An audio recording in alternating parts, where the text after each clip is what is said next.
तो आपके जांच में जैसे इसलिए बता रहे हैं कि केजीएफ घोटाले में राजस्थान के बहुचर्चित 960 करोड़ रुपए के जल जीवन मिशन घोटाले की परतें अब प्याज के छिलकों की तरह एक एक कर उतरने लगी है। भ्रष्टाचार निरोधक ब्यूरो को इस मामले में एक और बड़ी कामयाबी हाथ लगी है। दिल्ली एयरपोर्ट पर उस शख्स को हिरासत में लिया गया जिसे इस पूरे खेल की अहम कड़ी माना जा रहा है। पूर्व जलदाय मंत्री महेश जोशी के कथित करीबी और इस घोटाले के मुख्य बिचौलिया संजय बड़ाया को एसीबी ने दिल्ली एयरपोर्ट से हिरासत में ले लिया। बड़ाया थाईलैंड में एक शादी समारोह में शामिल होकर लौट रहा था।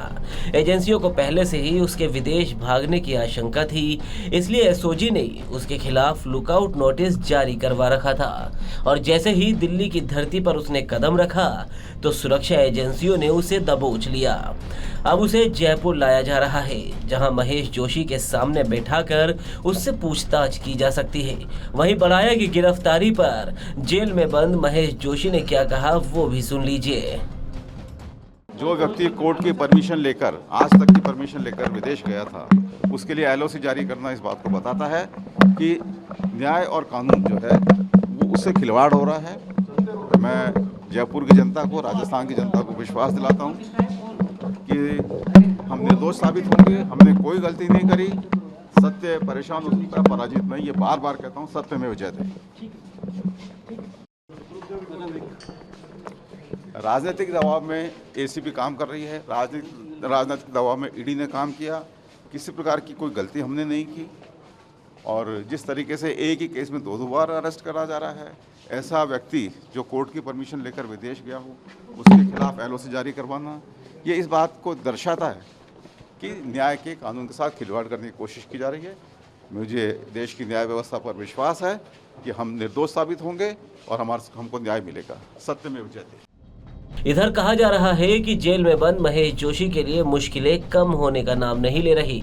दिलचस्प और विडंबनापूर्ण बात तो ये है कि एसीबी ने महेश जोशी को 7 मई को उनकी शादी की सालगिरह के दिन गिरफ्तार किया था।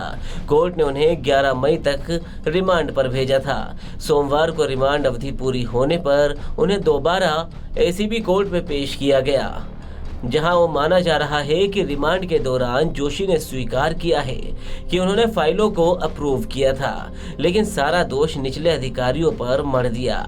उनका तर्क है कि फाइलें नीचे से ऊपर उनके पास आई और उन्होंने केवल प्रशासनिक प्रक्रिया पूरी की।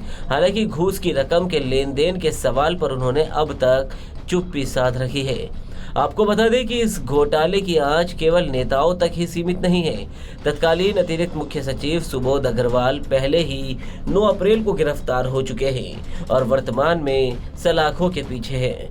यदि भ्रष्टाचार निवारण अधिनियम के तहत इन सभी पर दोष सिद्ध होता है तो महेश जोशी और सुबोध अग्रवाल समेत सभी आरोपियों को 10 वर्ष तक के कठोर कारावास की सजा भुगतनी पड़ सकती है। 960 करोड़ का ये फर्जी अनुभव प्रमाण पत्रों के आधार पर टेंडर हासिल करने से शुरू हुआ था। संजय बड़ाया की गिरफ्तारी के बाद अब उन तक फरार आरोपियों की तलाश और तेज हो गई है, जो इस सिंडिकेट का हिस्सा थे। एसीबी को उम्मीद है कि बिचौलिया संजय बड़ाया से पूछताछ में ये साफ हो जाएगा कि करोड़ों की घूस का पैसा ऊपर तक किस जरिए से पहुंचता था।